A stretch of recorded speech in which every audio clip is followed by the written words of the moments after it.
Hoy vamos eh, a platicar de una historia de un personaje y fíjate que cuando estaba preparando esta palabra me sentía como si le fuera a predicar en una escuelita bíblica, pues en la dominical, porque no sé, me acordaba, ahorita van a ver el personaje que vamos a estudiar, pero me hizo recordar cuando estaba chiquito y cómo nos enseñaban a través de los ejemplos de las personas y de los héroes que Dios usó a través de su palabra. Porque si se fijan, toda la Biblia está llena de héroes, de profetas, de personas extraordinarias que Dios las transformó de ser unas personas ordinarias a ser unas personas extraordinarias. Y si se fijan, de todos los personajes que hay en la Biblia, no hay ninguno que no haya pecado, o no hay ninguno que no se haya tropezado, no hay ninguno que no se haya equivocado, no hay ninguno que no haya pasado por procesos, porque todos los personajes pasaron por procesos. Y lo único que Dios pedía, perdón, se me pasó, el tema de hoy es el taller de Dios. Ahora sí. Y lo único que Dios le pedía a estos hombres era su corazón. Es lo único que le interesa a Dios, un corazón dispuesto a servirle, dispuesto a obedecerlo y dispuesto a escucharlos. Amén. Porque Dios busca los corazones dispuestos para Él. Y algunos de los personajes que tuvieron uno de los procesos más fuertes podemos recordar a Abraham, a Moisés, a Elías, a Jacob, a los profetas, a sus discípulos, pero todos ellos pudieron cumplir el propósito que Dios tenía para sus vidas porque se metieron al proceso de Dios. Y fíjate que ahorita que estaba Félix hablando del diezmo, bonitas coincidencias que Dios tiene con nosotros, porque justo él habló de eso, de los procesos que Dios tiene para nosotros. Y hoy vamos a hablar de un taller en especial, porque son talleres que Dios tiene para nosotros. Y vamos a hablar de la cueva de Adulam. ¿Alguien sabe quién estuvo ahí? David. ¿Y quién más? Sus valientes. ¿Sí? Y hoy vamos a ver vamos a hablar de este taller en específico que Dios preparó para David y para sus hombres, porque vamos a ver desde que Samuel lo ungió para ser un futuro rey de Israel hasta este punto, porque ya después de ahí David se hace rey de Judá y después se hace rey de todo Israel y todos conocemos sus proezas, ¿no? Del gran rey David, posiblemente el rey más exitoso de todo Israel, de toda la historia de Israel. Entre sus hazañas que hizo David, permítanme, aquí las tengo. Dice que conquistó Jerusalén y la hizo capital del reino. Unificó a todas las tribus de Israel. No sé si se acuerdan de los que venimos los miércoles, que todas las tribus estaban separadas. David las unificó, expandió el territorio de Israel, derrotó a filisteos, moabitas, amonitas y a un montón de naciones más. Convirtió a Israel en una nación temida y poderosa y fue rey durante 40 años, desde los 30 hasta los 70. Pero todos conocemos a ese David exitoso y a ese David rey. Y hoy vamos a hablar del David que fue desde el David que no fue rey y todo el proceso que tuvo que vivir para poder llegar a ser el rey que fue. Amén. La siguiente, no, ahí va ahí también. Ahora, ¿qué significa Adulam? Adulam significa lugar de refugio. Y ahí es un punto donde David llega a refugiarse después de ser perseguido. Y justo ahorita les voy a explicar por qué lo perseguía, quién lo perseguía y cómo es que su vida llegó a estar a ese punto. ¿Alguien se familiariza con las cuevas? Dice que las cuevas eran usadas como tumbas o eran usadas como estrategias militares, pero también eran usadas para refugiarse, para personas que estaban huyendo de alguien, para personas que estaban marginadas o para personas que habían perdido su estatus y de plano no tenían ni dónde dormir, llegaban a las cuevas y ahí dormían y ahí prácticamente iban a morirse, pero justo en esas cuevas es donde buscamos mucho la presencia de Dios. ¿Alguien se acuerda del primer domingo después del terremoto del 2017? ¿Se acuerdan? No sé a cuántos les tocó, creo que sí estamos varios aquí todavía.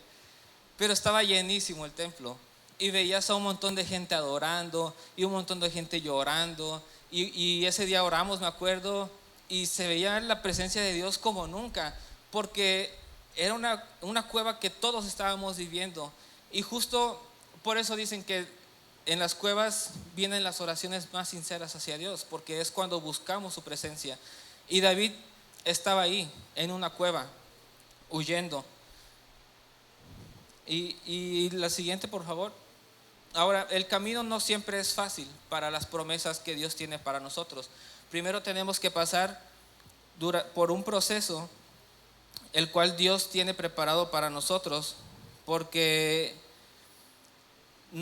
Dios no nos va a dar las bendiciones que nos tiene preparadas si no estamos listos para ellas. Amén. Entonces, a David ya le habían prometido que iba a ser rey, pero no le leyeron las letras chiquitas, o bueno, no las leyó, yo creo, porque a él lo ungieron aproximadamente entre los 10 y 14 años y fue rey hasta los 30. Durante esos 15 años se estuvo preparando, y todo para llegar a ser la persona que Dios ya sabía que él iba a ser. Y a lo que voy es, ¿te has sentido como que estás en una cueva? O sea, ¿te has sentido como que a lo mejor no todo te sale bien, o te has sentido solo, o has sentido la necesidad de aislarte porque pues a lo mejor te equivocaste, o a lo mejor te enfriaste, como muchos dicen? Y yo creo que todos hemos pasado por situaciones así, donde la vida no pinta a lo mejor conforme a las promesas que Dios nos hizo, y parece que vamos por el lado contrario. Y ni siquiera el rey David se libró de sentirse así, porque el gran rey David, cuando todo parecía que estaba viento en popa, porque lo ungen, después derrota a Goliat, después Saúl se lo lleva a su reino, le da a hombres que tiene a su cargo, hace hazañas, conquista territorios para Saúl. O sea, todo parecía que la promesa de Dios estaba cumpliendo para la vida de David. Sin embargo, llega un punto de quiebre, un punto donde le dice: ahora sí que no vas a aprender nada si todo te sale bien. ¿Estás de acuerdo? Necesitas aprender, porque cuando estés allá arriba, cuando Dios te entregue lo que tiene preparado para ti, sepas qué hacer cuando algo se te pone difícil, y sepas aprender a depender completamente del Señor y no de tus propias fuerzas. Y ahora, posiblemente la cueva no era el lugar donde David quería estar. Era el último lugar donde quería estar David, mejor dicho. Él preferiría haberse levantado otra vez en el palacio, orar a Dios ahí, poder visitar a su familia. Y muchas veces nosotros posiblemente estemos en un lugar en el que no pedimos estar. A lo mejor a lo mejor no te quedaste en la carrera que tú querías, a lo mejor ese embarazo no lo tenías preparado, a lo mejor tu divorcio, llegaste ahí y no sabes ni cómo llegaste ahí. Sin embargo, ahí estás. Y quiero que sepas que a lo mejor te despediste de un ser amado y estás viviendo ese proceso. Esa es tu cueva ahorita. Pero quiero que sepas que estás en el lugar que Dios quiere que estés siempre. Aunque el momento se vea muy oscuro, estás donde Dios quiere que estés. Y está en nosotros aprender a abrazar los procesos que Dios tiene para nosotros, porque Él va a trabajar con nosotros dentro de su taller, y sus talleres no son para nada bonitos. Entonces, de una vez les adelanto que si creían que ser cristianos era la vida en rosa, no es así. La vida es difícil. Sin embargo, tenemos la certeza de que Dios siempre está de nuestro lado. Amén. Y ahora, ¿por qué nos llevamos a esas situaciones? La que sigue, porfa. ¿Por qué Dios nos quiere llevar ahí? ¿Y por qué Dios nos quiere llevar ahí? Porque Él quiere tratar con nuestro carácter. Ahora, vamos a ver todo lo que pasó David, y ahora sí a detalle, antes de llegar a esa cueva, para que conozcamos quién era David y por qué es tan importante esta cueva en específico para él, porque de ahí comenzó todo lo que después vendría a ser su reinado. Dice que cuando era joven, Samuel llegó a ungirlo como rey. ¿Se acuerdan de esa historia que nos la cuentan en la dominical? Que dice que primero Isaí, que es su papá, le dijo, sí, aquí tengo a mi gallo, el primogénito, mándalo a traer. Y dice, no es. Bueno, el segundo, no, tampoco es. Total, dice, bueno, ya son todos, sí, ya son todos. Y no eran todos, todavía faltaba uno, faltaba el más chiquito, que era David. Y David, ¿qué estaba haciendo? Apacentando ovejas a lo lejos. Entonces le dice, ¿seguro que son todos? Me falta uno, ahora sí que el pilón, ya me acordé, está apacentando ovejas. Lo mandan a traer y es ungido como rey. Ahora, los historiadores dicen que era muy joven. Obviamente no especifica la edad, pero se cree que tenía entre 9 y 14 años. Entonces, ¿te imaginas a esa edad recibir un llamado para ser el rey de Israel? Sin embargo, David toma esa palabra y lo primero que hace después de que lo ungen como futuro rey es regresarse a apacentar ovejas, porque sabía que todavía no era su tiempo. Ahora, después de ahí pasan algunos años y es cuando David derrota a Goliat. ¿Se acuerdan de eso? Goliat era un filisteo y estaba en guerra contra el reino de Dios, bueno, contra el ejército. ¿Y alguien ha visto la película de Troya? ¿Sí? ¿No? Bueno, no sé si se acostumbraba a hacer antes, pero decían, tu mejor guerrero contra mi mejor guerrero, y el que gane, el ejército se rinda ante él. Algo así estaba pasando. Dice que Goliat estaba con los filisteos y todas las tardes durante 40 días se paraba al centro del territorio y decía, ¿hay alguno de ustedes que me pueda ganar? Ahora, ¿quién era Goliat? Goliat era una persona que medía casi 3 metros. Dice que era un gigante, porque pues el jugador más alto que ahorita del básquet mide 2.20, más o menos 2.25, pues todavía le sacaba como la estatura de mi hijo más, así. Y dice que era corpulento, su pura armadura, ¿cómo se llama? La red que tenía que lo cubría, nada más esa pesaba 77 kilos. Y dice que su lanza era como un rodillo gigante y su punta pesaba 8 kilos. Y ese era el que estaba retando a los israelitas. Ahora, David estaba apacentando a sus ovejas. E Isaí le dice, oye, va a ver a tus hermanos, llévale unos panes, pregúntales cómo están, si necesitas algo, ropa o así. Y cuando va a visitarlo, nada más hay 3 hermanos de él, porque antes para ir a la guerra necesitabas tener 20 años. Entonces David por eso se sabe que cuando David mató a Goliat, tenía menos de 20 años. Se cree que tenía entre 15 y 18 años más o menos. Ya habían pasado algunos años después de ser ungido y bueno, él fue a dejarle la comida y todo a sus hermanos, lo regañaron, le dice, ¿qué haces aquí? ¿A poco crees que estás apto para la guerra? Regrésate, ¿quién te mandó? No, pues mi papá me mandó, sale pues. Y escucha, justo sale Goliat decir, quien me gane, mi reino se rinde ante ustedes y si no, ustedes a mí. Y David al escuchar eso va con el rey Saúl y le dice, oye, porque Saúl ya había dicho, el que lo logre matar, esos reyes de antes quién sabe qué pensaban, pero decía, el que lo logre matar, le doy a mi hija. Esa era su recompensa. Pobre hija, yo creo que, no sé, o mejor estaba orando porque fuera guapo. Y David era guapo. Entonces ahí, check. Entonces dice que llegó David con Saúl y le dijo, oye, déjame pelear con él, yo siento que yo le puedo ganar.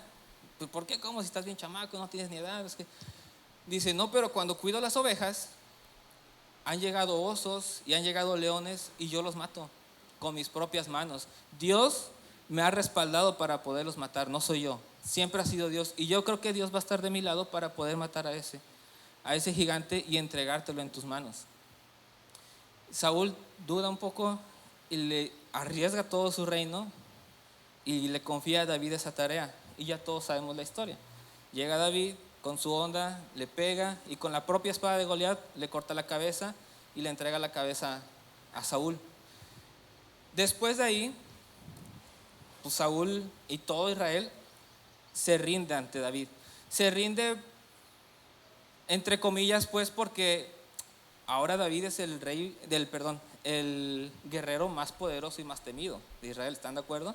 Si nadie se aventó ese pleito contra Goliat, el que lo mató fue David, entonces David tiene el respeto de absolutamente todo el pueblo. Y ahí te das cuenta que Dios poco a poco comienza a preparar a David para lo que viene después.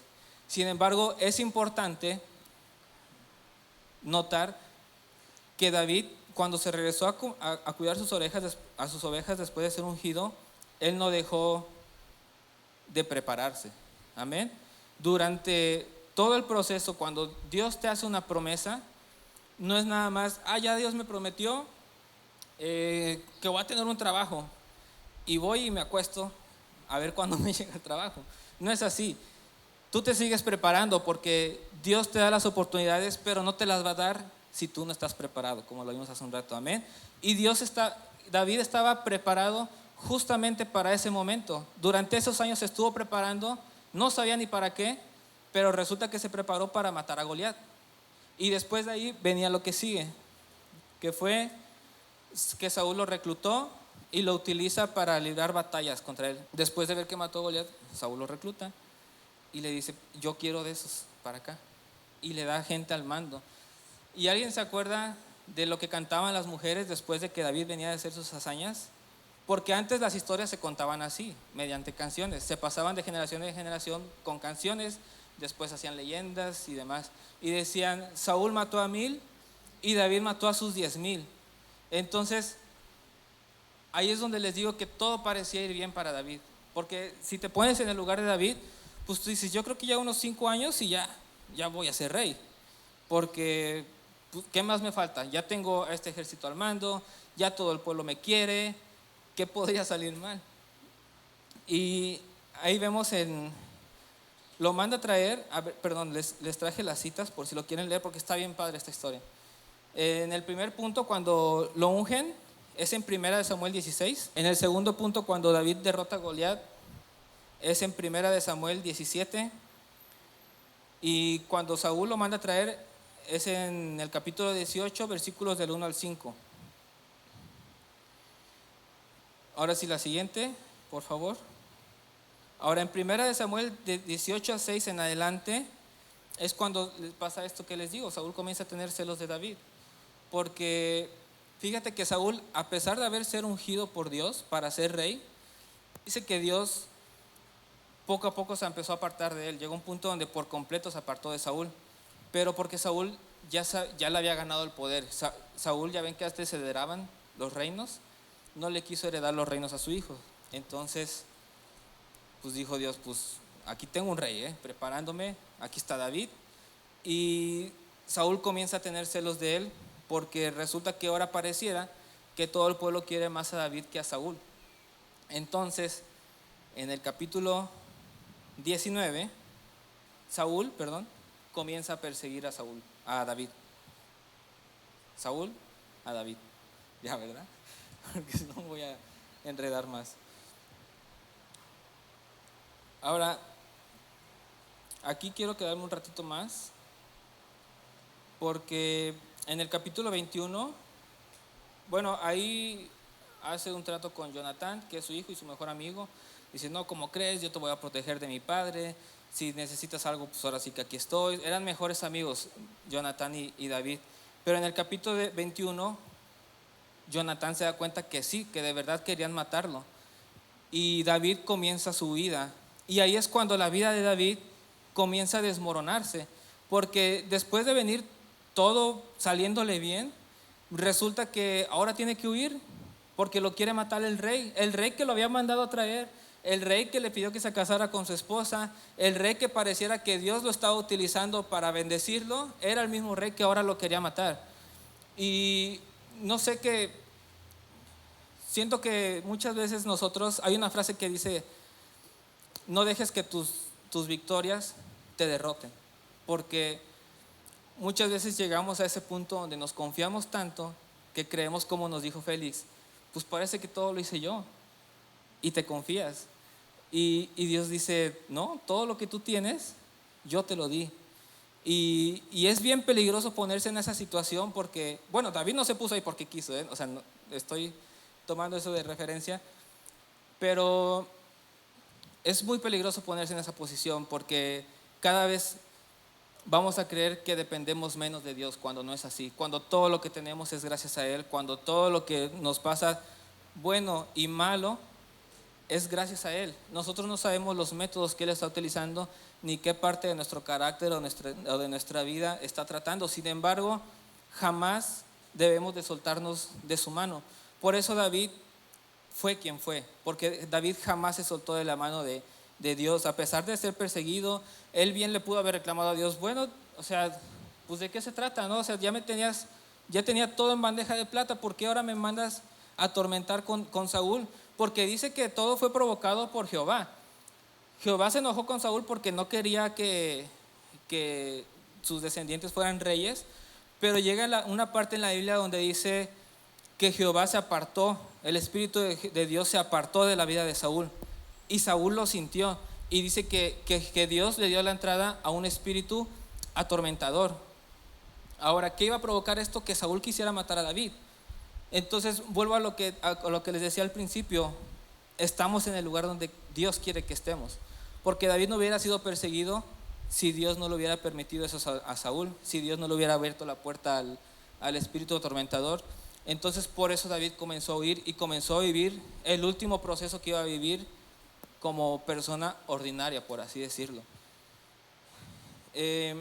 Ahora, como les decía, comienza a huir. Ya me piqué con la historia. Ya les quiero contar todo, pero ahí va el resumen. ¿Por qué? Porque quiero que conozcan quién era David. Porque el David que fue en el futuro es el resultado del David que fue antes de ser rey. Por eso esta predica va completamente desde que es ungido hasta que llega a esa cueva. ¿Estamos todos ahí? Sí, ¿verdad? Bueno, David comienza a huir de un lugar a otro y llega a un lugar que se llama Nob, y ahí hay un sacerdote que se llama Ahimelech. Entonces David huye sin nada, porque nada más de repente se enteró, Jonatán le dijo, oye, si te quiere matar mi papá. Entonces él no le da tiempo de agarrar nada, se va, y el primer lugar a donde llega es ahí, y llega con ese sacerdote, le dice, oye, ¿no tienes algo de comer? Y le dice, nada más tengo, antes se dejaban ofrendas, si se acuerdan, ¿no? Para Dios, y le dejaban panes calientitos, y le dice, nada más tengo estos panes, pero son para Dios. Y le dice, no me los puedes dar. Y el sacerdote rompe la regla, porque si vemos más adelante, fíjate que desde ahí el espíritu de Jesús, si lo quieren ver así, el que veía primero por los hombres antes que por las leyes, ahí se hizo presente, porque el sacerdote le dice, mira, si vienes santo, si no has estado con mujeres, te lo doy. ¿Quién sabe qué hagan las mujeres? Pero le dijo, si no has estado, te lo doy. Entonces le dijo, ¿cómo crees? Vengo en estas misiones. Porque David le mintió, no le iba a decir que era prófugo del rey. Le dijo, no, es que el rey me mandó a una misión especial, súper secreta, y tan importante que no me dio tiempo ni de agarrar mis armas, ni de comer, ni nada. ¿No tienes por ahí 5 panes? Y sí, le da sus 5 panes y dice, bueno, conste que dices que eres santo, sale, se los da. ¿Y no tienes un arma por ahí? Ahí fíjate que ya había pasado aproximadamente de 3 a 5 años después de haber matado a Goliat. Después se fue con Saúl a pelear con su ejército, le tocaba el arpa. ¿Se acuerdan que Saúl le aventaba una lanza para matarlo? Bueno, ya había pasado varios años. Y fíjate los detalles tan bonitos de Dios, que cuando David le dice, ¿no tienes alguna espada o una lanza? Y el sacerdote le dice, nada más tengo una, creo por ahí atrás, está enredada en un manto. ¿De quién crees que era esa espada? De Goliat, el que había matado hace un montón de tiempo. Pobre David, yo creo que la venía arrastrando la espada, porque pues así como pesaba su armadura, su espada no creo que haya sido una chiquita.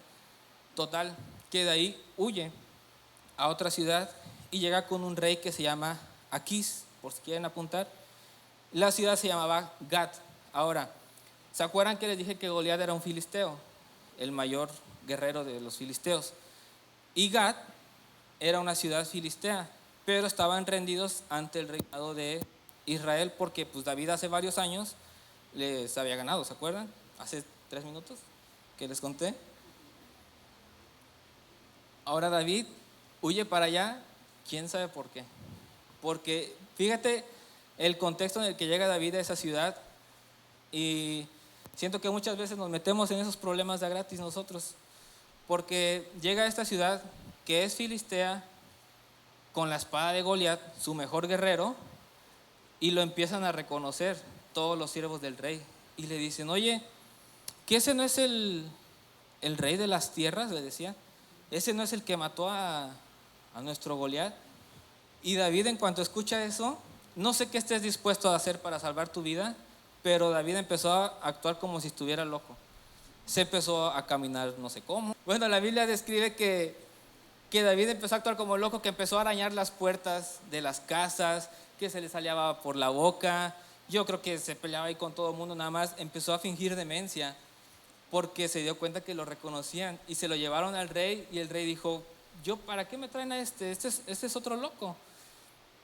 Pero algo que Dios me hizo entender en esta parte es que los siervos de ese rey decían, oye, ¿que ese no es David, el que le cantaban las mujeres de, él mató a sus 10,000 y Saúl nada más a 1,000? Y no sé, a mí, no sé si han vivido o estén en esa situación en la que estaba David, donde a lo mejor ustedes les dicen, oye, ¿que ese no era el pastor? ¿O no era el que servía en la alabanza? Yo siento que lo he visto. ¿O no era el que era el líder de los jóvenes? No, yo siento que sí es. Se parece un montón. ¿O no era él el que era el jefe, se llama? De los, no, ¿verdad? No es jefe, el de Ujieres. Ya ando inventando.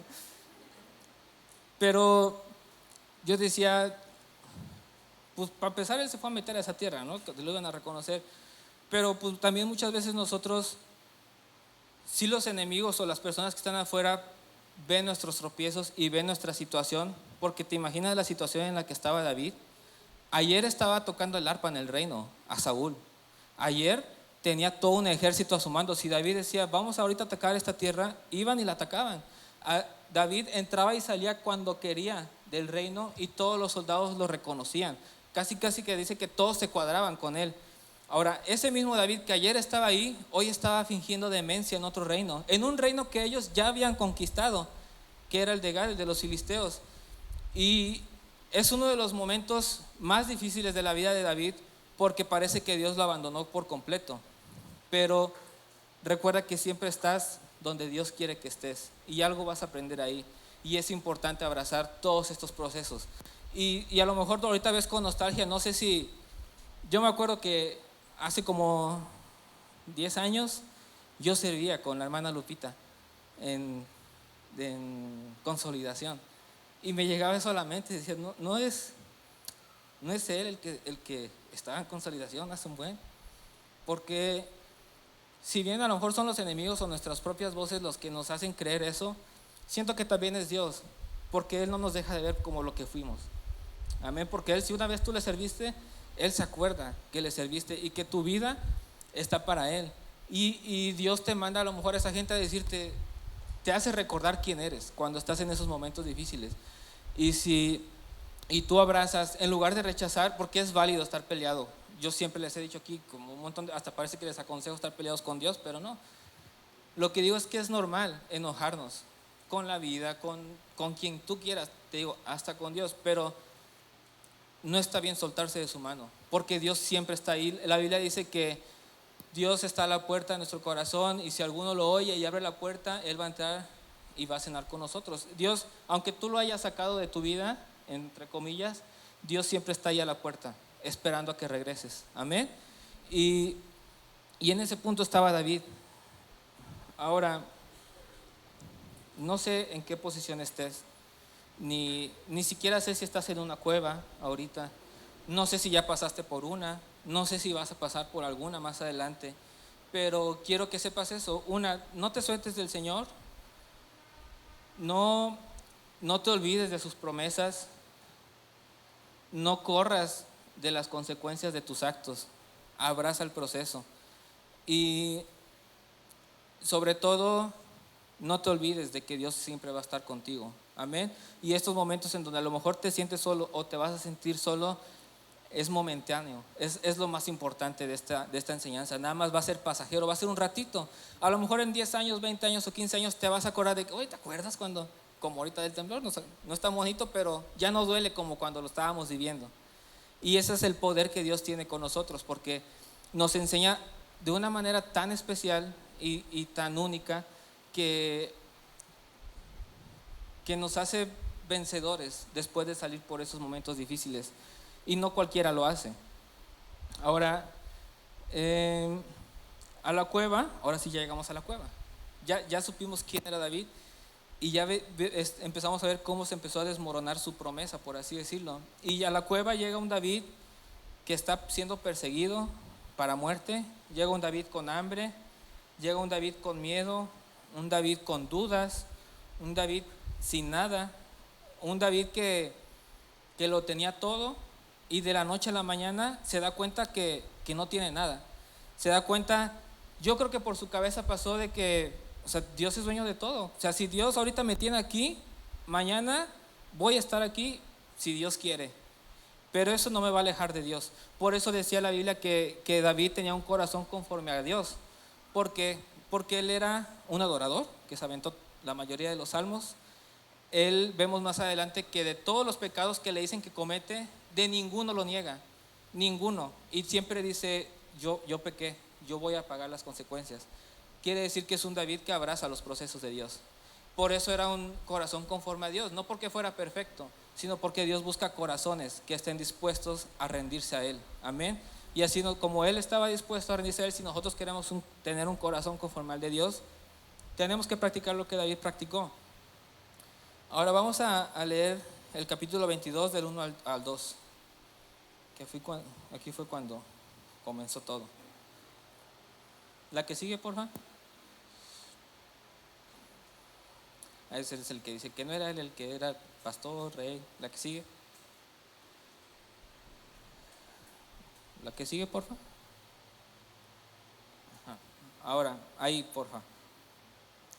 Dice en el capítulo: yéndose luego David de allí, o sea, del lugar que se hizo pasar por loco, el rey le dijo, ya no quiero más locos en mi reino, sáquenlo. Entonces lo saca y es cuando pasa este versículo. Dice, huyó a la cueva de Adulam y cuando sus hermanos y toda la casa de su padre lo supieron, vinieron allí a él. Muchos recordamos a los valientes de David, pero muy pocas veces se habla de este acto que hizo su familia por él. Porque tu familia es tu núcleo. Y muchas veces nos ha enseñado el pastor que la familia es lo más importante para Dios, amén. De nosotros, ¿se acuerdan que nos has dicho que es? ¿Sí se acuerdan? Me están dando el avión. Pero el pastor nos lo ha dicho. Y es bien curioso cómo, les digo, todos nos acordamos de los valientes de David que llegaron ahí endeudados y no sé qué. Pero los primeritos en llegar fueron su familia. Y aquí es donde te quiero invitar a que si tú ves a alguien de tu casa que está siendo afligido, que está siendo perseguido, que está endeudado, que está en una crisis, que está en una cueva, lo primero que debes de hacer es ir y acompañarlo, nada más, acompañarlo en su proceso, hacerle saber que tú estás para él. Y a través de ti, Dios le va a decir que Dios está con él. Amén. ¿Por qué no vamos a llegar a quejarnos? No, hombre, yo debía más que tú. Yo pequé todavía más. Y mira, vamos a llegar a estar con él y acompañarlo. ¿Qué es lo que hizo su familia? Ahora dice después el siguiente versículo, dice, y se juntaron con él todos los afligidos y todos los que estaban endeudados y los que se hallaban en amargura de espíritu, y fue hecho jefe de ellos y tuvo consigo como 400 hombres. Ahora, ahí yo me imagino a David llegando a la cueva todo agitado, cansado. En cuanto a su familia, porque su familia no vivía en el reino, de hecho, eso les quería decir. Durante todo el relato, cuando David está sirviendo a Saúl, en ningún momento se menciona que su familia estaba en el castillo con él. Se menciona que sus hermanos eran guerreros de Saúl y estaban por ahí peleando, pero siempre se hace saber que Isaí y su casa se quedaron en su casa en Belén, porque hay una parte del relato donde dice a Jonatán, diles que me fui a comer con mis papás allá a Belén. Entonces se entiende que la familia no estaba ahí en el castillo en los buenos momentos, pero la familia es la primera en estar cuando las cosas se ponen feas. Por eso es importante tu núcleo. Y a lo mejor a ti no te toca ayudar, a lo mejor ahora tú entras en crisis y El pastor nos decía la semana pasada, comunidad es una cueva de Adulam, porque pues ya nos voy a ventanear a todos. A los nuevos que no sabían van a saber. Cuando recién entramos, ya habían pasado algunos años, yo llegué aquí y conocía como la mitad, porque yo soy de cuna cristiana y venía de otras iglesias.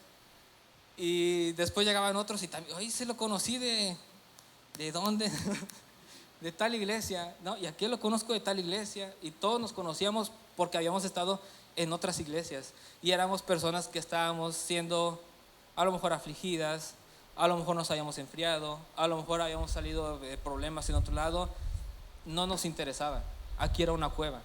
Y aquí Dios iba a trabajar con nosotros. Y estoy seguro que así como esa iglesia de comunidad hace 10, 15 años que empezó, es la misma comunidad de ahorita. Y ahorita vemos a un montón de gente nueva llegar afligidos, endeudados, tristes, con crisis, con unas pérdidas. Y seguimos siendo esa cueva de Adulam, porque estamos para ser de bendición a otros. Amén. No estamos para hundirlos más. Estamos para que cuando lleguen y se vayan no sean las mismas personas. Que la persona que llegó ayer, que ellos que llegaron hoy, no sean las mismas personas en un año. Que la gente que los conoce ni siquiera los reconozca. Que les pregunten, ¿qué hiciste? ¿Qué te hiciste? ¿Te ves más joven? ¿A dónde? Ese es nuestro papel como iglesia. Y los quiero invitar a que seamos como esa cueva. A que dejemos ser el taller que Dios tiene para las personas que lleguen aquí. Y lejos de alejarlos más, los acerquemos más a Dios. Y salgan siendo esas personas renovadas que después, no sé si recuerdan que esos 400 hombres más adelante fueron conocidos como los valientes de David. O sea, ¿te imaginas de ser unos don nadie? O imagínate que su esposa dejó uno de esos y después de 10 años regresa como uno de los del ejército elite de David. Ni siquiera lo reconocía. No era la misma persona que se fue triste a la persona que regresó con David. Y así vamos a ser nosotros, primero Dios. No vamos a ser los mismos mañana que hoy. Amén. Ahora vamos a, aquí seguimos en la cueva. Ahora, ¿te imaginas? ¿Sí me veo en cámara? ¿Sí? Imagínate que soy David y que estoy pensando qué voy a hacer. Llego solo y a los pocos días llega mi familia. Y mi familia, yo creo que lo primero que hace es darme ánimos. Y yo creo que lo dijeron, mira, si tú te quieres huir, dejamos todo en Belén, no nos importa nada, nos vamos. O, ¿qué quieres hacer? ¿Quieres que ataquemos al rey? Yo sé, yo conozco gente, tengo gente ahí adentro. O te quieres esconder en tal lado, hay que escondernos, porque la familia eso hace. Sin embargo, David, como les decía, David no huye de sus consecuencias ni de sus procesos. Y David está callado y ya con su familia dice, pues voy a orar a Dios que me mande a uno de mis hombres o a un ejército chiquito, y con eso yo creo que la armo. Y de repente escucha que vienen entrando gente quejándose nada más de deudas, de que están tristes, de que los viene persiguiendo. Y imagínate la cara de David al pensar que iba a recibir un ejército de élite de parte de Dios, a ver que llegan 400 personas en la misma situación que él. Y todavía peor algunos. Y dicen que, como les decía, a donde quiera que estemos, Dios nos va a rodear de gente que queramos que seamos de bendición para ellos. Amén. Y David fue lo que hizo. David tomó a esos 400 hombres, los entrenó, los discipuló y los convirtió en lo que ahora conocemos como los valientes de David. Y es bien bonito que David no soltó a ninguno. De todos los que le dio Dios a su cargo y a su mando, él los tuvo consigo, y estoy seguro, no dice la Biblia, ni te quiero inventar, pero estoy seguro que varios de ellos estaban en los últimos días de David, a lo mejor, cuando Absalón lo correteó. Estoy seguro que ahí ha de haber habido unos cuantos todavía que conocieron ahí a David. Y ahora les quiero hablar poquito de estos, nada más para que se den una idea de los valientes. Dice que después de esos 400 más adelante se unieron otros 200 más y los dividió en tres, que era el ejército general. Después había unos que le llamaban los 30, que eran guerreros súper de fuerzas especiales, casi casi. Y después había otro grupo más selecto y más chiquito que se llamaba los tres, que eran los tres mejores guerreros. Ahora, está bien padre cómo a David lo iban a pasar de pastorear ovejas a pastorear a todo Israel. Sin embargo, Dios no te da la promesa sin prepararte antes, como ya lo vimos. Entonces, primero le puso a estos 400 hombres. Y ahora David pasó de pastorear ovejas a pastorear gente que estaba rota y la compuso. Y ese es nuestro papel como iglesia, que nosotros estamos justamente para eso, para servir a los demás, para servir a los rotos, para servir a los tristes, para servir a los demás. Y Dios dice que quien quiere ser puesto en alto debe de servir primero a los demás. Y ahora sí ya casi voy a acabar. Ya de aquí ya vamos a casi a terminar. Nada más les voy a dar lo que sigue después.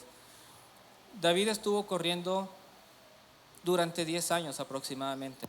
Dice que Saúl lo correteó varias veces, David le perdonó su vida. David era un hombre íntegro, que a pesar de que Saúl ya no tenía la bendición de Dios, David jamás tocó a Saúl. Y eso habla de los principios que Dios había plantado en David en esa cueva. Porque ahí aprendió a que todo, no sé si, fíjate que muchas veces yo no entendía cuando antes entraba, bueno, cuando me casé, que le molestaba un buen a mi esposa que hablaran de cualquier pastor, no nada más de nosotros. Y yo le entendía, pues no somos nosotros, no están hablando de nosotros. Pero su corazón es muy celoso para con los pastores. Y me explicaba, es que son, ¿cómo me decías? Son líderes que Dios pone. Y a cualquier líder que Dios pone, no debemos hablar mal de él. Esté obrando bien o esté obrando mal, no tenemos que tocarle a las autoridades que Dios pone para nosotros. Y David eso hizo. Tuvo la oportunidad de matar a Saúl 2 veces, se lo demostró. Hubo una vez que en una cueva Saúl estaba distraído, le arrancó el pedazo de su manto, y ya que estaba Saúl lejos, le gritó: mira, Saúl, te pude haber matado y no te maté. Y la otra vez le hace lo mismo.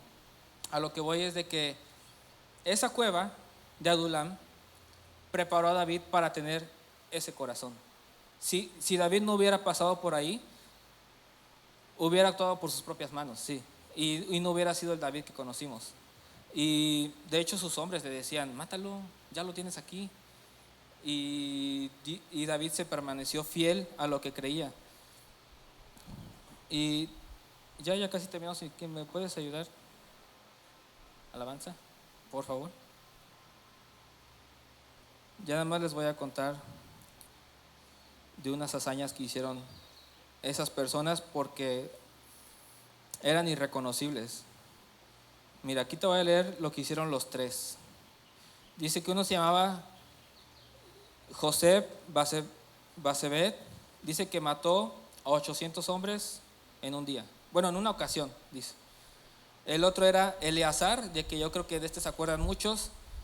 Dice que peleó contra los filisteos tanto tiempo y de una manera tan salvaje que al terminar se cansó y no podía despegar su mano de la espada. Y Sama, que dice que defendió él solito un terreno de lentejas muy grande que los filisteos querían atacar, y él solito mató a todos. Ahora, algunos de los más sobresalientes de los 30, que era el segundo ejército de David, de los más fuertes, está Abisai, que era su líder y que con su lanza mató a 300. Y Banaya, que mató a 3 leones y a un gigante. O sea, se imaginan, todos hablan de los gigantes, del gigante que mató David, pero sus hombres eran excepcionales. Y esos hombres es lo que quiero que nos quedemos hoy, porque esos son los hombres, estos que te leí, es como Dios los veía cuando apenas venían entrando a la cueva, y ellos ni siquiera lo sabían. Y Dios así nos ve a nosotros. Dios ve que llegamos, pero no nos ve en la situación en la que estamos ahorita, nos ve en cómo vamos a hacer al cumplir su propósito. Amén. Y lo único que nos pide es tener un corazón consagrado para Él y un corazón al servicio de lo que Dios tiene para nosotros. No sale la misma persona que entra, y aquí estoy seguro que no eres la misma persona que llegó hoy, ayer o hace años. No eres la misma, porque Dios está trabajando en ti todos los días. Amén. Entonces hay que abrazar el proceso. Y ya voy a cerrar aquí. Ahora quiero cerrar con esto en Romanos 8:28, porque muchas veces no entendemos lo que pasa en nuestras vidas y parecen ser cosas malas o cosas que estamos pagando por errores que tuvimos, y tal vez sí, pero Dios siempre usa esos momentos para formar nuestro carácter y para hacer que cada día nos parezcamos más a la estatura de varón perfecto. Jamás vamos a ser como Él, pero debemos de dejarnos moldear por Él y vivir todo, y no huir de nuestras consecuencias, ni de nuestros procesos, ni de las pruebas que Dios tiene para nosotros. Y en Romanos dice: y sabemos que para los que aman a Dios, todas las cosas les ayudan a bien. Esto es, conforme a su propósito son llamados. Y yo creo que yo soy llamado, y que cualquier cosa que me pase va a ser para bien. No sé cuántos creen eso. Amén. ¿Puedes ponerte de pie?